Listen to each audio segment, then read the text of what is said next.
Great. Well, thank you very much, Andy. And yeah, so today our big topic is conflict, and it's an enormous topic. It's huge, and there's so many different aspects of it we could talk about. We could actually talk about it for the whole day easily. And we did do a session on conflict last year that focused more on well, some different aspects than we're going to talk about today. And we'll probably share that recording when we send out the email summary. So if you'd like to watch that and get some different perspectives, that's an option as well. But in our leadership development work through leads in a caring environment, managing conflict falls primarily under the domains of engage others, so under the subdomain of communicate effectively, and also under develop coalitions, under the subdomain of navigate socio-political environments. And honestly, it also touches on lead self. So again, it's a complex topic that touches on a lot. So whenever there is a group of people working toward a common purpose, be it a clinic team, a PCN board, or a provincial committee, or a family even, there's going to be conflict. And conflict can either be destructive or constructive. So rather than trying to avoid conflict altogether, we're going to focus on ideas and strategies for keeping it constructive and healthy. So to start us off, I wanted to talk a little bit about a study that was done in 2008. And it was a group of psychologists from Carnegie Mellon, MIT, and Union College. And they gathered a very specific number, 699 subjects. And they put them into random small groups and gave them a series of assignments that required different kinds of cooperation. And then they studied everything about them and analyzed all sorts of data. And they wanted to know if there is a collective IQ that emerges within a team that is distinct from the intelligence of any single member of that team. So what they saw over and over again was that some teams did well on all of the assignments they were given. And then there were some teams that did poorly on all of the assignments that they were given. And it was completely unrelated to the individual intelligence of the team members. So what they concluded was that it all boiled down quite clearly to group norms or the group culture that kind of grew within each of these small groups. And it was specifically related to how the team members treated each other. So the researchers, as they studied the groups, they noticed that there were two very specific behaviors that they called them quote unquote good teams. All of the good teams generally shared these two behaviors. First, on the good teams, members spoke in roughly the same proportion. So on some teams, everyone spoke during each task, and on others, leadership kind of shifted among teammates from assignment to assignment. But in each case, by the end of the day, when they measured, they found that everyone had spoken for roughly the same amount of time.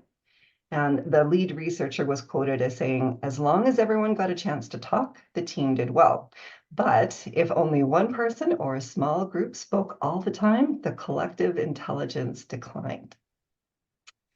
The second behavior that they consistently noted in the good teams was high, what they called average social sensitivity, which is sort of a fancy way of saying they were skilled at intuiting how others felt based on their tone of voice, their expressions, and their nonverbal cues.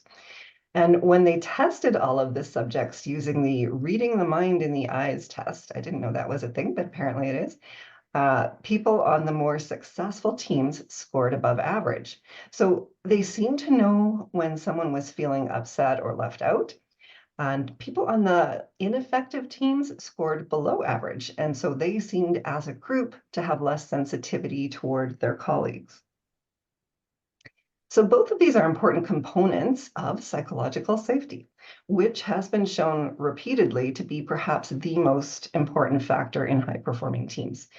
And constructive conflict is a really important aspect of psychological safety.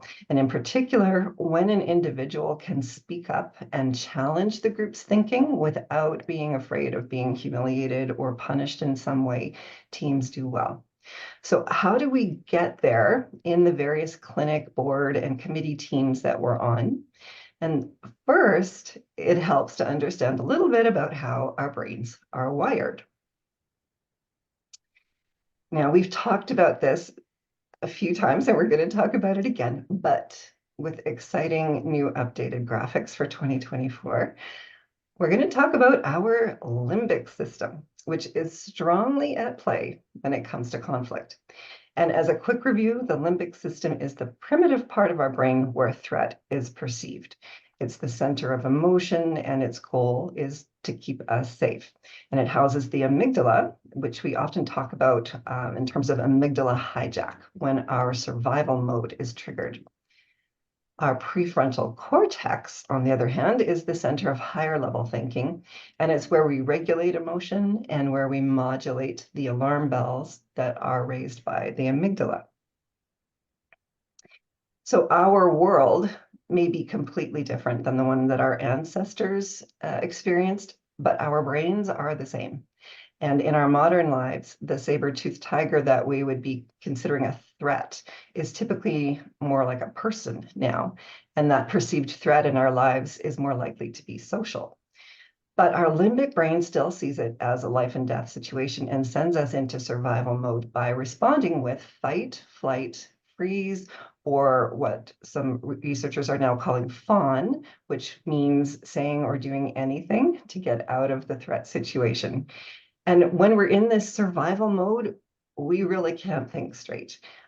We definitely can't be creative, and we have a lot of trouble being collaborative once we're in that triggered state.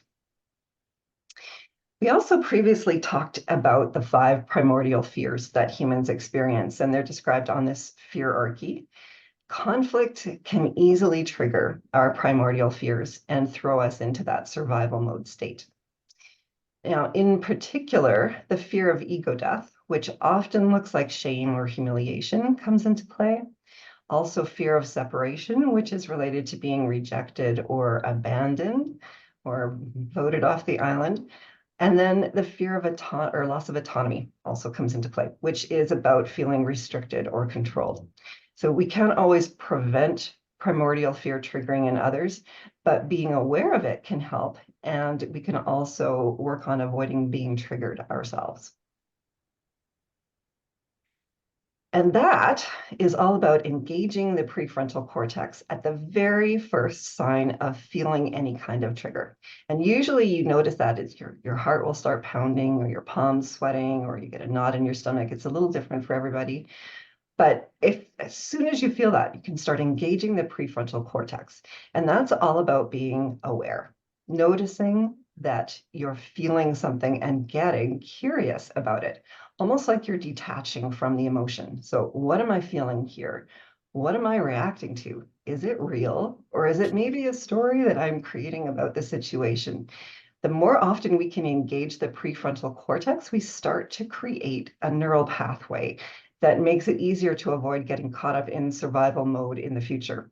And if we allow ourselves to get triggered in the moment, conflict is much more likely to escalate than to de-escalate. And incidentally, when we're talking about conflict, when we're not in a conflict situation, the more often we just take a moment to be aware of our surroundings, aware of our thoughts, aware of how our body feels in this moment, the more we're practicing connecting our prefrontal cortex and forging that neural pathway. So meditating has the same effect. And when that little highway is solidly in place, people find it much easier to stay calm and in control in any emotionally charged situation. Now, when it comes to conflict specifically, the Thomas Kilmann conflict styles model is widely accepted as a helpful tool for defining and understanding individuals' behavior in conflict situations. And the model looks at people's degree of assertiveness and cooperativeness in different conflict situations. And if you're interested, the Thomas Kilmann Instrument Assessment Tool is widely available online if you're curious and just wanted to know what style you tend to default to. Now let's take a closer look at each of the benefits and drawbacks to each style, because they all have benefits and drawbacks. No one is better than another or worse than another. It's just dependent on the situation.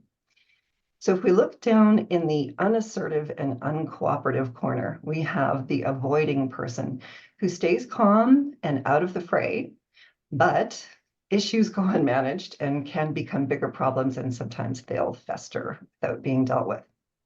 Then on the opposite side, with high assertiveness and cooperativeness, we have the collaborating person who is committed to building trust.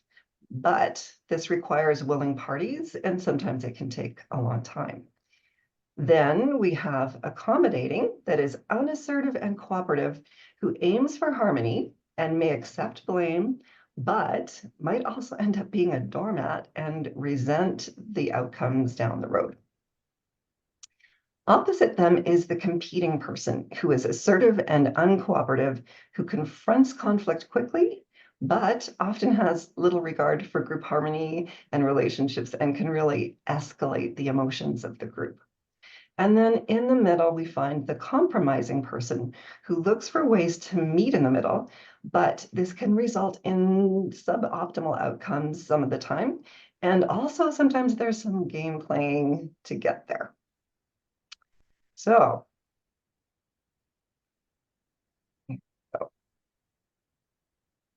So for those of us who are more visual learners, some people like to use labels, animal labels for these. And so turtle is for avoiding, teddy bear for accommodating, owl for collaborating, fox for compromising, and shark for competing. So how do we use this information? And first, it's essential to be aware of your own primary default conflict style, but also recognize that no single style is suitable for every situation. So when working in a group setting, adapting your style might be necessary to reach the most positive and productive outcome. So we can analyze the conflict by considering the urgency and the importance of the goals, as well as the importance of the relationships and the emotions of the people involved, and then choose the style that best fits the situation and the desired outcome. And then use your assertiveness and cooperativeness skills to communicate effectively and respectfully.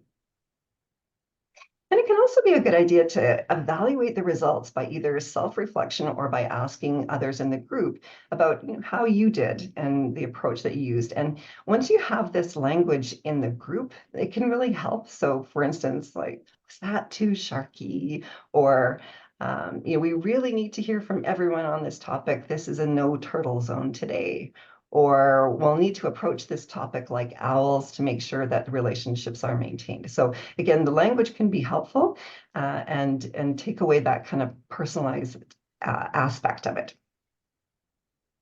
So back to psychological safety. And there are so many factors that contribute to it. And even Amy Edmondson, who is the expert on this, says it's as much magic as theory. So sometimes it's hard to sort of pinpoint step by step how to create psychological safety, but there definitely are some aspects that have been highlighted. And we'll touch on a couple of them, but we're going to focus mainly on the steps that leaders can take to foster the development of psychological safety. So the first tip for leaders is to regularly frame the work. So when leaders remind the group of what's at stake and why the work is important, even if it seems like it should be obvious, it really helps to bring everyone's minds back to the common goal and the importance of working through the conflict to keep moving forward. The second tip: psychological safety is really modeled and driven by leaders, whether they're formal leaders or informal leaders. So it's important to model fallibility to show that no one is expected to be perfect. So using simple statements like, I might miss something, I need your help, or I may get pulled off course in this meeting, I need your help. That will signal that it's okay not to be perfect and that leaning on each other is acceptable and actually encouraged. And so it kind of shows we have each other's backs. And then the third tip for leaders is to be curious and ask for people's thoughts. Be proactive in pulling information and thoughts and ideas out of people. Get their opinions. So questions like, how did that go from your perspective? Or what could I do better next time? Or what could we do better next time? Or what other ideas do you have? But if you ask those questions, it's absolutely critical that responses are met with appreciation and gratitude, even if what the person has said has been critical, um, or they won't feel safe to share again. And the other thing that's important to know is anyone else who is watching the interaction is also getting their cues about the psychological safety and what kind of culture they're in. And they will probably be unlikely to express their opinions if they don't see appreciation and gratitude when someone is asked for their opinion. So we've talked about this before, but a little reminder about the hippo effect, or the highest paid person's opinion. So remember that many people just go along with whatever the opinion is of the person or people who are highest or perceived as highest in the hierarchy. So in a clinic team, that's usually physicians. In the boardroom, that would be the chair. So it's really important to elicit the thoughts and opinions of others before sharing your own if you're a leader. So rule is leaders talk last. Okay, so one of the simplest and most practical things a group can do to avoid prolonged or unnecessary conflict is to set up conflict resolution norms. And not every group will need this, but the larger the group, the greater the possibility for conflict. And this example on the screen is adapted from one that's actively used by the Sylvan Family Health Center. So thank you, Lindsay, and your team for sharing with us. And you can see it has some statements about the responsibilities of team members for upholding the norms. And it clearly spells out the process for what to do and who to talk to when conflicts can't be solved. And it also talks about communication strategies for asking for some time to process before talking, things like that. And I know you probably can't read that very clearly, so we'll send this out in the summary, and you're free to use it, adapt it for your clinic, whatever you think would work best in the setting that you work in. And again, thank you to SFHC for sharing this with us. Now, most boards and committees have codes of conduct that cover things like roles and responsibilities, decision-making processes, confidentiality, that sort of thing. But they sometimes don't have a conflict resolution clause. So it's worthwhile to check and see if yours includes things like expected behavior of members, procedures when conflict can't be resolved informally, dispute resolution principles, and then when and how a third-party mediation might be sought out. So, of course, if these norms and codes of conduct are written and agreed to and then put away to gather dust somewhere, they really don't serve any purpose. So it's important to schedule at least annual reviews and make sure that everyone's familiar with the documents and that they actually still serve the purposes and meet your needs.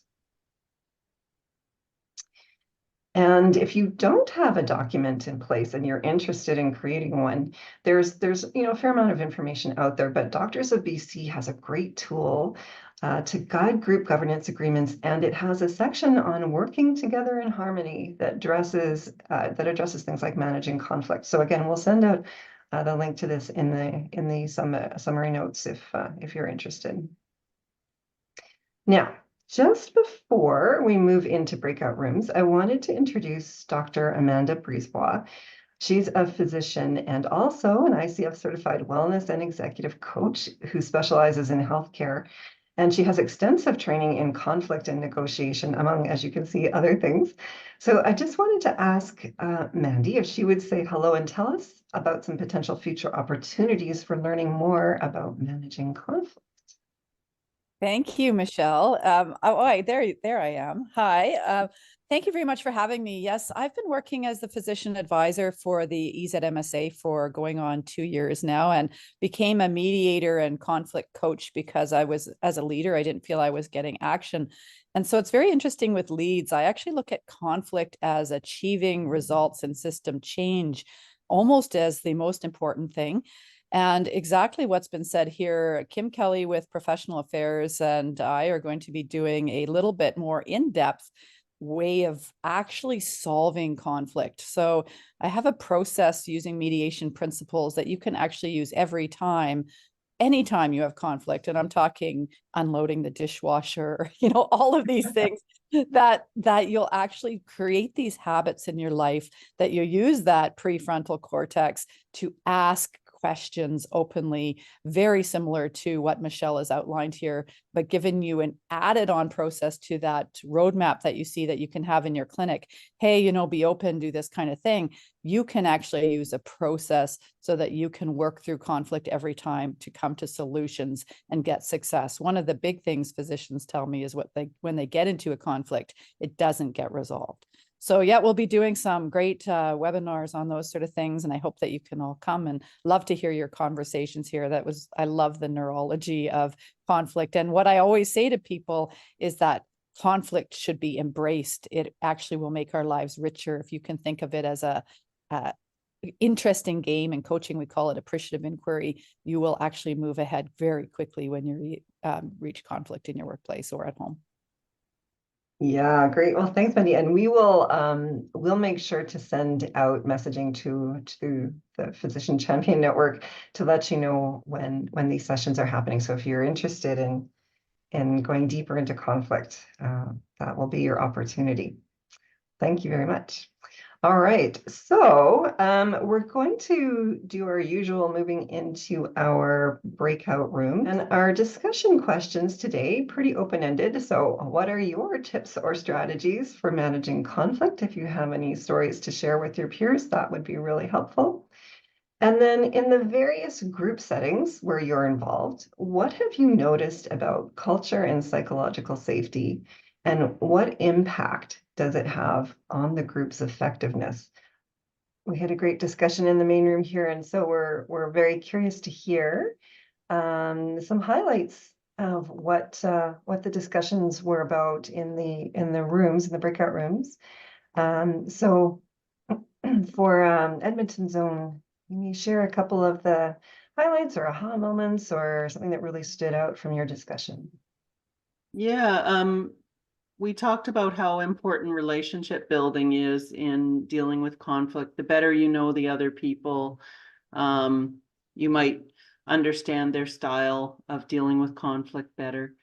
And we also talked about, if you have conflict, to choose the time that you deal with it appropriately. Maybe take some time to plan and to think about how to deal with it rather than just jump in at the time. Mm-hmm. Yeah, and that's a really good point. The idea of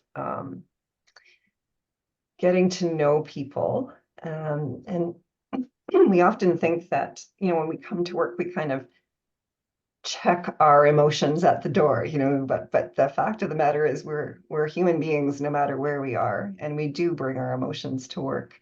And so acknowledging that and really getting to know each other as humans can help a lot. And I always say, like, if you want a team to gel, just go camping together for the weekend. That's where you work out all of your conflict skills and get to know who people really are. Drop the masks and just get to know the authentic people. So, yeah, great teams usually they share food together. They yeah. Yes, avoid the bears. Yes, we don't need our amygdalas worrying about bears. Absolutely, Amanda. So great discussion, Edmonton Zone. What about our other breakout group, and what was some highlight from there?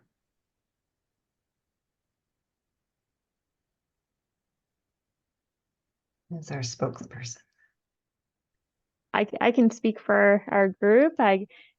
Yeah, we kind of all shared our spirit animal, and then talked about how sometimes you need to be flexible and adapt to certain situations, even though it may not be your default. And so someone mentioned that it's also important to kind of take on that decision and make a conscious decision about it, rather than just if there's a group that has a lot of really strong, assertive people, rather than maybe defaulting to become the turtle, kind of deciding perhaps we need to have an owl here, or we need to have a fox here, and I'm gonna try to adapt and do that role because I think I can. So yeah, we kind of just talked about flexibility and how sometimes it can be uncomfortable. Yeah. Yeah, definitely getting comfortable being uncomfortable, and being in our room, we were talking a bit about how sometimes you have to be brave, and step out of that comfort zone and sort of take one for the team, and be the role that the team needs in that moment. Absolutely. Seashell, you're an ocelot. Very nice. I'm not sure how they deal with conflict, but yes. And yeah, and Amanda, think of it as a puzzle. That's a great comment, great way to think of it. Love that. All right. Well, thank you all for sharing your thoughts and ideas in the breakouts.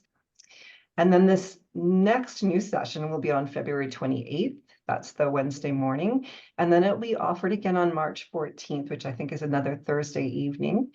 And it's called Easy Peasy PPIP, Tips, Examples, and Strategies for Physicians and Clinic Teams. So we're actually going to give some examples of what other physicians are doing to meet the PIP requirements.